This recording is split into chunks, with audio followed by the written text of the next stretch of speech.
galerinha do primeiro ano, tudo bem com vocês? Um ótimo começo de semana a todos. Hoje entraremos aí na apostila de número 3, começaremos a nossa apostila de número 3 a partir do capítulo 8, né? Lembrando aí, se vocês observarem no índice, no sumário, essa apostila de número 3 ela é dividida em duas frentes, tá? O capítulo 8 eu vou chamar de frente A ou parte A, e o capítulo 9 eu vou chamar de frente B ou parte B. Tá? Como nós iremos trabalhar? A gente vai trabalhar de maneira corrida, da aula 21, 22, 23 até a aula 28, correto? Pessoal, a gente vai entrar numa temática bem importante dentro da geografia, que tem vários conceitos aí que a gente precisa entender e tratar, que é justamente a questão da estrutura geológica da Terra. Tá? Toda vez que a gente fala de geologia, geologia é um ramo da geografia que basicamente ela estuda o que? Ela estuda solo, rochas, pedras, tá? Para usar um termo mais chulo, vamos dizer assim. A gente sabe que nós vivemos numa parte do planeta Terra que a gente chama de superfície terrestre. Tá? No caso, a superfície terrestre ela só é uma parte de toda a geologia da Terra. Tá? Até porque nós temos terras aí no planeta Terra que são emersas, ou seja, que estão acima do nível dos oceanos, assim como nós temos terras que estão abaixo aí justamente do nível do oceano, as chamadas terras imersas, tá? Tudo que diz respeito justamente as diferentes camadas que a gente tem na superfície terrestre, as diferentes camadas do interior rochoso da Terra, a gente vai estudar dentro dessa temática chamada estrutura geológica, tá? Inicialmente, pessoal, nós vamos começar aqui estudando as chamadas camadas da Terra, tá? Primeiro de tudo, quais são as três principais camadas da Terra que nós temos aí dentro do planeta Terra? A gente vai lembrar a camada gasosa, extremamente importante para que nós respiramos, para que a gente acabe respirando, e portanto é uma camada extremamente importante para a existência de vida na Terra, que é a atmosfera. Nós temos a camada de água do planeta Terra, que é a chamada hidrosfera, seja a água doce ou seja a água salgada que nós encontramos aí nos oceanos. E nós temos a parte que vai ser justamente aí o ponto de estudo da nossa apostila 3, que é a chamada litosfera, né, que é a camada rochosa, camada de pedras, de rocha aí, no caso, podendo ser formadas por terras imersas, ou seja, o relevo submarino, né, aquilo que está abaixo do nível oceânico, e por terras emersas, que é onde nós vivemos, a superfície terrestre, as terras que estão acima do nível oceânico. Então, durante a apostila 3, iremos estudar a estrutura geológica rochosa da Terra, incluindo a estrutura interna da Terra, que é o próximo ponto que eu vou citar para vocês, as placas tectônicas, que é o que a gente vai estudar na próxima aula, e as diferentes formas de relevo. Tá? Existe uma pequena diferença entre estrutura de relevo, estrutura geológica e formas de relevo. O que são as formas de relevo? Planícies, planaltos, montanhas, depressões, isso são formas de relevo. Em termos de estrutura, conteúdo de relevo ou simplesmente estrutura geológica, a gente tem aí outros conceitos que a gente precisa estudar. Primeiramente, pessoal, rapidamente aqui passando pela questão da estrutura interna da Terra. Tá? Pessoal, do núcleo central da Terra até a crosta terrestre, nós temos um raio aí de 6.371 km, o que dá para a Terra, então, no caso se a gente for pensar em diâmetro, né, o dobro disso aí, né, 12 mil, mais ou menos 12 mil quilômetros aí de espessura. Mas basicamente do centro da Terra, do núcleo interno da Terra até a superfície, a gente tem 6.371 quilômetros formados por algumas camadas diferentes aí, né, que a gente observa. Primeiro de tudo, pessoal, o chamado núcleo da Terra. Tá? O núcleo da Terra ele é formado tanto por um núcleo externo como por um núcleo central. A gente repara que o núcleo da Terra aí, ele no caso pela sua composição química, ele apresenta justamente aí temperaturas extremamente elevadas, tá? Ele é constituído principalmente de níquel e de ferro em estado de fusão, né? Ou seja, principalmente níquel e ferro aí quase que vamos dizer assim que numa constituição pastosa, né, justamente pela justamente a elevada temperatura que a gente encontra nessa região. O centro da Terra é formado por um núcleo central e um núcleo externo, como vocês podem ver aqui, o núcleo central e o núcleo externo. Mais exteriormente, vamos dizer assim, a camada interna da Terra, mas exteriormente em relação ao núcleo, nós temos o chamado manto, que tem uma espessura aproximada de 2.900 km, né, quase 3.000 km.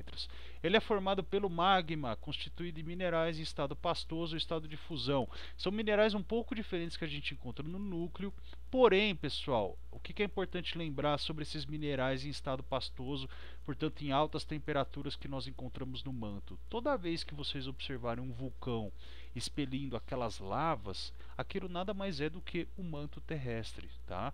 Aquilo justamente a gente vai estudar daqui a pouco, inclusive, né? O que acontece? O fato de você ter tido ao longo de milhões e milhões de anos uma série de vulcões expelindo manto na superfície terrestre, o que acaba acontecendo justamente quando esse magma, esse manto aqui, ele vai para a superfície terrestre e resfria? Ele se torna rocha. Tá? Então a gente vai ver que a superfície terrestre, ela em boa parte ela é formada justamente aí por várias rochas que vieram de onde? Do resfriamento do manto, lembrando que esse manto aí ele é expelido na superfície terrestre através justamente dos vulcões. Beleza? Pessoal, por último, a última camada mais externa de todas, em termos aí justamente de estrutura interna da Terra, que é a chamada crosta terrestre ou litosfera, que é onde nós vamos estar estudando aí a nossa apostila de número 3. Vai ser essa camada aqui, a grande parte de tudo que a gente vai estar falando tem a ver com ela. Sua espessura varia de 0 a 70 km, portanto aí da estrutura interna da Terra, a crosta ou litosfera, que é onde nós estamos, é onde a gente está sentadinho nesse momento aqui, com os pés no chão, é justamente ela tem uma espessura de apenas 0 a 70 km. Essencialmente a crosta oceânica é constituída por basalto. Basalto ele é um mineral que ele surge do resfriamento do manto, do resfriamento do magma aí que sai do manto, tá? Enquanto a crosta continental é constituída majoritariamente por granito. A gente vai ver a diferença aqui desse tipo de rocha, tá? Do basalto e do granito. A crosta terrestre se divide em parte continental, mais espessa, onde nós estamos, de 20 a 60 km, e a parte oceânica, com apenas aí de 5 a 10 km. Tá? Lembrando que o oceano tem o seu relevo, pessoal. Existe aí abaixo da água oceânica, a gente tem aí depressões, a gente tem montanhas, a gente tem planaltos, tá? Da mesma forma que a gente encontra justamente nas terras emersas, né? Nas terras que não estão abaixo do oceano. Então aqui rapidamente mostrando para vocês aí, né, o que seria a espessura do manto interior dessa região aqui até a crosta terrestre, né? Como vocês podem ver até aqui a crosta terrestre, tanto a crosta oceânica abaixo justamente aí do nível da água, do nível do oceano, e a crosta continental. Pessoal, vamos estudar agora os diferentes tipos de rochas que formam a litosfera terrestre, a crosta terrestre, essa camada de 70 km, de 0 a 70 km de profundidade, que justamente é a camada na crosta, na sua superfície onde nós vivemos. Tá? Primeiro de tudo, o que é uma rocha, gente? Uma rocha é nada mais nada menos que um aglomerado de minerais solidificados, de minerais que se cristalizam e se solidificam. Caio, o que são minerais? Minerais são simplesmente compostos químicos, né? Elementos químicos, como aqueles que vocês encontram na tabela periódica. Vamos estudar os tipos de rochas. Tá? A primeira delas, eu tenho certeza que vocês já pelo nome vão matar como é que ela surge aí. Magmáticas, ígneas ou cristalinas. O que são as rochas magmáticas? São aquelas rochas que, como eu já expliquei para vocês, elas surgem através do resfriamento do magma que é expelido através da lava dos vulcões. Toda vez que o vulcão joga a lava para a superfície terrestre, chega num determinado momento que essa lava ela vai se resfriar e no seu processo de resfriamento ela vai formar cristais que vão formar rochas. Por isso que a gente chama ela de rochas magmáticas, ígneas ou cristalinas, correto? Existe uma outra forma onde se formam as rochas magmáticas, que é quando elas entram em contato com o oceano e acabam se resfriando, e muitas vezes o resfriamento da lava dos vulcões acaba gerando nos oceanos o que a gente conhece como ilha. Você acaba tendo aí justamente algumas regiões oceânicas, por conta aí de vulcões ativos, uma grande quantidade de magma se transformando em rochas em determinadas regiões oceânicas, formando justamente, ajudando a formar ilhas. Pessoal, as rochas magmáticas ígneas ou cristalinas, elas podem ser de dois tipos, tá? Intrusivas, quando elas se formam no interior da litosfera, portanto, quando a gente tem resfriamento aí do magma da Terra, só que antes do magma ser expelido para a superfície. Portanto, a gente está falando aí de rochas, no caso das intrusivas, formadas no interior da litosfera e não na superfície. Um exemplo de uma rocha magmática intrusiva, nós temos aí o granito, que vocês podem observar, muito utilizado aí no revestimento, muito utilizado na construção civil, como vocês podem observar essa pia aqui. Existe um outro tipo de rocha magmática que no caso aí é aquela que aparece principalmente na superfície terrestre depois que o vulcão expeliu o magma. Então, um exemplo dessas rochas que formam na superfície terrestre, a gente tem o basalto, a gente chama essas rochas de extrusivas. Tá? Quando nós temos, justamente aí, quando a gente observa, né, uma grande quantidade, quando a gente observa, no caso, rochas sendo formadas, rochas magmáticas sendo formadas no oceano, em regiões oceânicas, significa que elas já expeliram, já foram expelidas os vulcões. É um caso, por exemplo, de rochas extrusivas. Tá? O basalto é um tipo de rocha magmática extrusiva, como vocês podem ver aqui. Tá? Ele também é muito utilizado em questão de revestimento aí de áreas internas, né, relacionadas às casas, aos imóveis. Tá? Pessoal, voltando aqui, uma questão que a gente tinha falado, né? A crosta ou eletrosfera, ela é dividida, né? A crosta continental, ela principalmente ela vem do basalto, que é uma rocha magmática intrusiva, enquanto a crosta continental é constituída majoritariamente por granito, né? Que é é um dos próximos tipos aí de rocha que a gente já viu aqui, que é também uma rocha magmática intrusiva, né? Enquanto o basalto é uma rocha magmática extrusiva. Rochas sedimentares, pessoal. Nós sabemos que o relevo, as rochas, elas sofrem processo de desgaste com o tempo, devido à ação do vento, da chuva, do calor, do frio, da vegetação, a ação humana, acaba justamente desgastando o relevo. Esses fragmentos desgastados que saem das rochas, elas podem se acumular num determinado local, formando o que nós chamamos de rochas sedimentares, né? Formam-se pelo processo de acúmulos de sedimentos desgastados de outras rochas. Tá? Os principais tipos de rochas sedimentares que nós temos o calcário, que é constantemente usado na construção civil e que atualmente é muito utilizado numa técnica agrícola que a gente chama de calagem, que é você, no caso, refinar o calcário e jogar ele no solo no caso, em solos que se realizam agricultura, para você equilibrar o pH do solo, para você deixar o pH do solo mais elevado, ou seja, menos ácido, né? É utilizado calcário para isso. E nós temos um outro tipo de rocha sedimentar que é o chamado arenito, né? Que, como vocês podem ver, toda vez que vocês veem rochas com camadas, na verdade isso aqui são diferentes camadas justamente aí de sedimentos que se acumularam, né? Geralmente rochas que elas apresentam visualmente essa distinção de camadas geralmente são rochas sedimentares, cujo arenito é uma delas, também muito usado na construção civil. Por último, nós temos as rochas metamórficas. O que é metamorfose, pessoal? Mudança, né? Sendo assim, rochas metamórficas são rochas que, no caso, ou elas eram magmáticas ou elas eram sedimentares e elas sofreram através aí da ação de grandes pressões e altas temperaturas, elas sofreram modificações e deram origem a novos tipos de rochas. São chamadas rochas metamórficas, que surgiram pela transformação que outras rochas sofreram, principalmente relacionado aí à variação de pressão e temperatura. Tá? Exemplos de rochas metamórficas: o mármore, muito utilizado também aí na indústria relativa aos revestimentos domiciliares, né? E nós temos o quartzo também, essa rocha bem bonita que vocês podem observar aqui, que também é uma rocha metamórfica, tá? Ciclos das rochas, pessoal. A gente observa que basicamente todas as rochas elas podem se transformar em outras, tá? Caê, como é que uma rocha metamórfica e uma sedimentar se transforma numa rocha ígnea? A partir do momento que essas duas rochas aqui, elas são aí, no caso, expostas a temperaturas muito elevadas e os seus minerais acabam entrando em processo de fusão.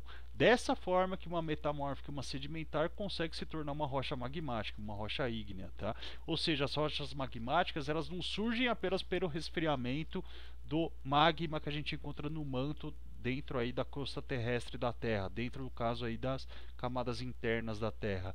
As rochas magmáticas também podem surgir aí de outras rochas, dos outros dois tipos de rochas, que são aí justamente as metamórficas e as sedimentares. Beleza, pessoal? Pessoal, para acabar, a gente vai estudar o que são estrutura, o que são as diferentes estruturas geológicas que nós temos no mundo. Toda vez que eu falo em, mais uma vez, planícies, montanhas, planaltos, depressões, eu estou falando em formas de relevo. Estrutura geológica, eu estou falando do conteúdo do relevo, ou em outras palavras aí, de como são formadas as rochas, no caso, que estão abaixo da superfície terrestre, que estão na litosfera. A litosfera a gente já viu que ela vai de 0 a 70 quilômetros, né, de profundidade. 0 quilômetros, evidentemente, é a superfície terrestre, onde a gente está pisando, né? E para baixo disso, e esses 70 quilômetros de rocha que entram dentro da Terra, vamos dizer assim, entram por interior da Terra. Isso é o que a gente chama de estrutura geológica, né? As grandes extensões rochosas que nós temos no planeta Terra. Pessoal, nós temos 3 tipos de estrutura geológica no planeta Terra, tá? Isso aqui são termos que constantemente vocês vão ouvir eles dentro da geografia. Nós temos os chamados escudos cristalinos, as bacias sedimentares e os dobramentos modernos. Vocês vão ver, inclusive, que os minerais que muitas vezes a gente pode extrair da natureza e dar um uso econômico para eles, determinados minerais a gente só vai encontrar ou nos escudos cristalinos, ou nas bacias sedimentares, ou nos dobramentos modernos, tá? O que são os escudos cristalinos? São os tipos de estrutura geológica mais antigas que a gente tem no planeta Terra, portanto, aquelas que já sofreram um grande processo de desgaste pela ação das temperaturas, da pressão atmosférica, da água, da ação humana. Tá? Os escudos cristalinos, que são um tipo aí de formação de relevo bem antiga, tá? Eles representam mais ou menos 36% de toda a estrutura geológica do Brasil. Tá? Como vocês podem ver, são os que estão para vocês aqui em amarelo e, no caso, marrom. Aí, né? São aí os escudos cristalinos, 36% do território brasileiro. O que são as bacias sedimentares? Já dá para a gente imaginar que elas são formadas principalmente por rochas sedimentares, né? Exatamente, pessoal. Evidentemente, as bacias sedimentares, elas nada mais são do que planícies ou depressões que foram preenchidas por sedimentos que vieram de outras rochas, sedimentos desgastados de outras rochas, correto? O que a gente encontra em termos de minerais nas bacias sedimentares, pessoal? Nas bacias sedimentares a gente encontra principalmente o que nós chamamos de combustíveis fósseis, né? O petróleo, o carvão natural, o gás natural, que eles surgem como os combustíveis fósseis, através do acúmulo de matéria orgânica morta, restos de animais e vegetais, que com o tempo vão se acumulando, sofrem um processo aí de diferenciação, né? Com o tempo sofrem ação de temperatura e de pressão e acabam se transformando em combustíveis fósseis que nós utilizamos para gerar energia. Destacando aí a principal fonte de energia do mundo, o petróleo, é um combustível fóssil encontrado em bacias sedimentares. Tá? Os escudos cristalinos, a gente encontra neles o que a gente chama principalmente de minerais metálicos, né? Ouro, ferro, manganês, a bauxita, são aí os minerais dos escudos cristalinos, enquanto nas bacias sedimentares a gente encontra combustíveis fósseis. Território brasileiro, 36% de escudos cristalinos, 64% formado por bacias sedimentares. Caê, significa que o último tipo de estrutura geológica que você vai falar para a gente não tem no Brasil? Não, não tem no Brasil, pessoal. A gente não encontra aqui. Tá? O relevo brasileiro ele é um relevo relativamente antigo, de formação muito antiga. E justamente por ser muito antigo e por ser formado por bastantes bacias sedimentares, inclusive, tá, significa que ele é um relevo de altitudes modestas, é um relevo muito baixo. Tá? Geralmente em bacias sedimentares, quais as formas de relevo que a gente encontra? As depressões e as planícies, ou seja, regiões de baixa altitude. Os escudos cristalinos vão dar origem, às vezes, para planaltos até com uma determinada altitude, porém não vão ser planaltos justamente aí tão grandes como as cadeias montanhosas. Tá? As cadeias montanhosas, pessoal, é a forma de relevo cuja estrutura, cujo conteúdo é formado pelo que a gente chama de dobramentos modernos. Nós não temos dobramentos modernos no Brasil. Tá? Onde que nós encontramos dobramentos modernos? Geralmente em regiões de encontro entre placas tectônicas. As placas se chocam, se encontram formando grandes cadeias montanhosas. Isso a gente aí vai estudar nas próximas aulas, tá? A gente inclusive vai entender porque que a gente chama de dobramentos modernos, né? Foi porque eles surgiram na chamada era Cenozoica. A gente vai estudar as eras geológicas da Terra e vai ver onde surgiram, que época que surgiram os escudos cristalinos, as bacias sedimentares, e vai ver que os dobramentos modernos eles têm esse nome justamente por terem surgido numa época muito mais recente, que é a época que a gente chama de Cenozoica, tá? Os dobramentos modernos a gente encontra alguns tipos de minerais neles, mas nem tanto quanto nos escudos cristalinos e nas bacias sedimentares. Pessoal, nós não temos dobramentos modernos no Brasil. Não é correto falar que nós no Brasil temos grandes cadeias montanhosas, tá? No Brasil simplesmente nós temos grandes cadeias que são nada mais nada menos do que serras, colinas, planaltos, tá? Não chegam a ser de fato montanhas. Então esses são os três tipos de estrutura geológica que nós temos. Os exercícios, pessoal, os exercícios aí da página de número 36 da aula 21. A primeira questão é uma questão para vocês completarem um quadro que eu já passei para vocês, né, relacionado aí à estrutura interna da Terra, né, portanto do núcleo até a crosta terrestre, até a litosfera. Na número 2, ele pede para a gente fazer uma associação aí, né? Com relação aos três tipos de rochas encontrados na crosta terrestre, associa cada uma as características a seguir. A gente tem os três tipos de rocha, né? Magmática, sedimentar e metamórfica. Aí o primeiro espacinho ele coloca resfriamento lento do magma no interior da crosta terrestre. Que tipo de rocha que são? São as magmáticas. Compactação e cimentação de partículas de origem mineral, vegetal e animal. Compactação e cimentação de partículas de sedimentos. A gente está falando então das bacias, das rochas sedimentares. Expelidas nas erupções vulcânicas. Mais uma vez rocha magmática, umzinho de novo. O calcário, pessoal. O calcário, no caso, a gente estudou aí que ele é uma rocha, a gente já falou sobre ele, uma rocha sedimentar, constituída através de sedimentos. Falei inclusive aí que o calcário ele pode ser utilizado na atividade agrícola, numa técnica que a gente chama de calagem, para justamente regular aí o pH do solo quando você realiza agricultura. Resultado de transformações de outras rochas. A gente sabe que está falando das rochas metamórficas. Por último, o mármore, pessoal, a gente viu que é uma rocha metamórfica, uma rocha que surgiu através de alterações de pressão e temperatura que outras rochas sofreram. 3. De acordo com o texto, quais são as três estruturas geológicas que caracterizam as grandes extensões da superfície terrestre? A gente já falou, os escudos cristalinos, que são os mais, o tipo de formação mais antiga que a gente tem, as bacias sedimentares, que são principalmente planícies e depressões preenchidas por sedimentos aí que se desprenderam de outras rochas, e os dobramentos modernos, que são as grandes cadeias montanhosas. Pessoal, muito obrigado.